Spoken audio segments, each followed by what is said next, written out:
더불어민주당 수석대변인 이혜식입니다. 오늘 브리핑 하도록 하겠습니다.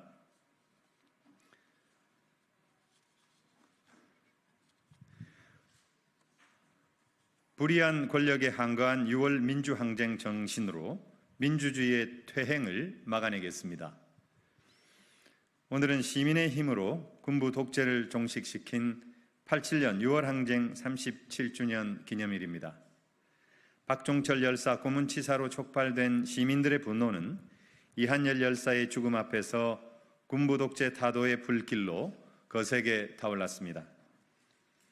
민주화를 향한 끈질긴 투쟁과 국민의 전폭적 지지로 이뤄낸 6월 항쟁의 성공으로 대한민국 민주주의는 한 단계 도약할 수 있었습니다.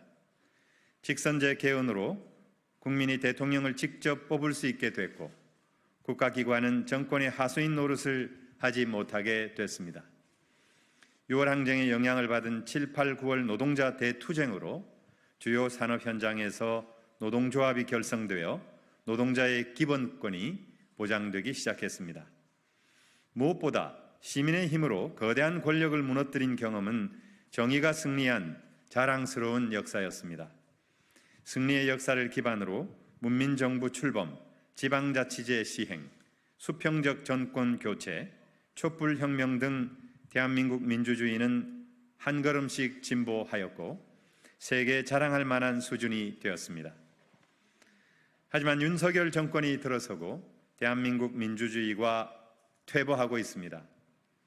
윤석열 대통령은 겉으로는 자유를 부르짖으면서도 자신을 향한 비판에는 입을 틀어막고 있습니다. 스웨덴에 본부를 둔 민주주의 다양성 연구소는 한국을 독재화가 진행 중인 국가로 분류했습니다. 국민은 총선에서 윤석열 정권의 무능과 퇴행을 준엄하게 심판했지만 대통령은 총선 민심마저 거부하며 불통과 독선의 국정 운영을 계속하고 있습니다.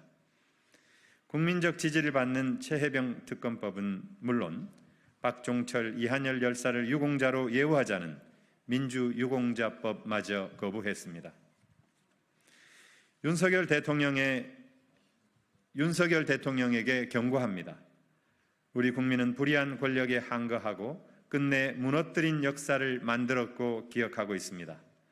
더불어민주당은 6월 민주항쟁의 정신으로 국민과 함께 민주주의의 퇴행을 막아내겠습니다.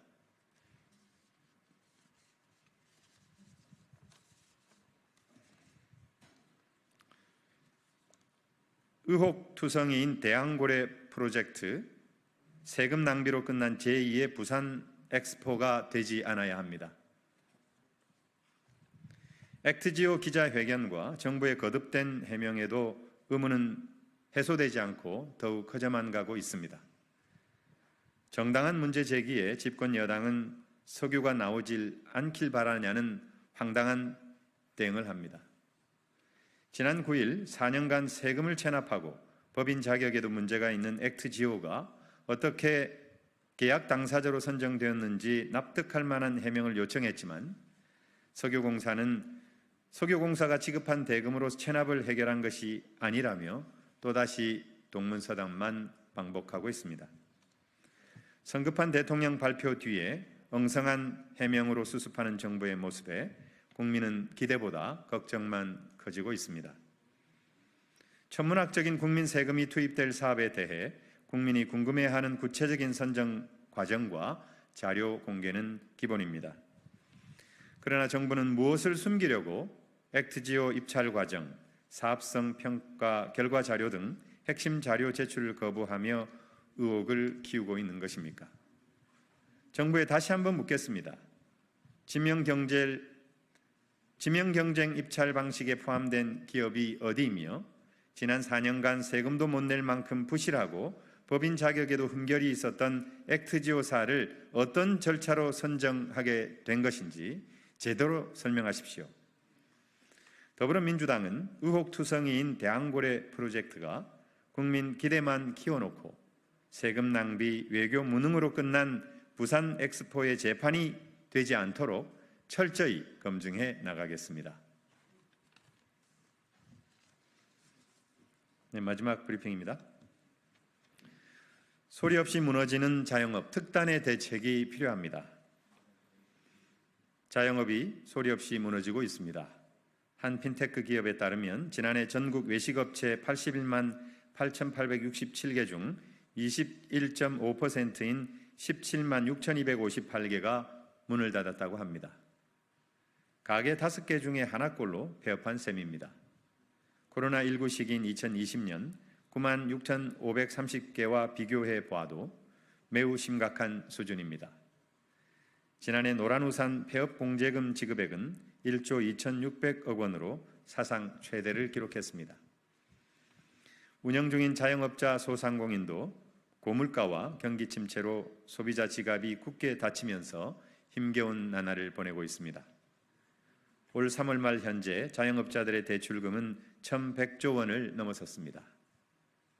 그 중에서도 3개월 이상 연체된 자영업자 대출금은 31조 3천억 원으로 2019년 말 15조 6,200억 원보다 2배나 늘었습니다.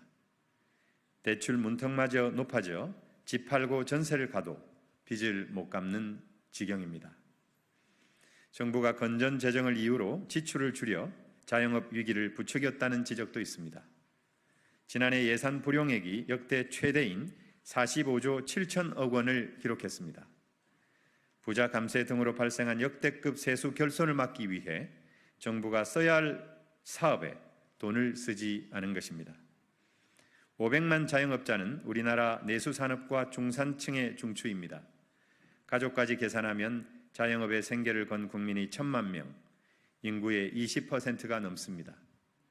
고금리, 고물가로 내수 불황이 길어지면서 많은 자영업자가 하류층으로 전락하고 있습니다. 윤석열 정부는 소리도 못 내고 무너지는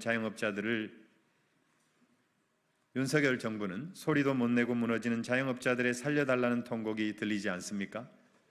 코로나 때보다 더 힘들다, 집 팔아도 빚 못 갚는다는 자영업자의 하소연이 의뢰하는 신용으로만 보입니까? 특단의 내수 진작책과 자영업자를 위한 맞춤식 대책이 필요합니다.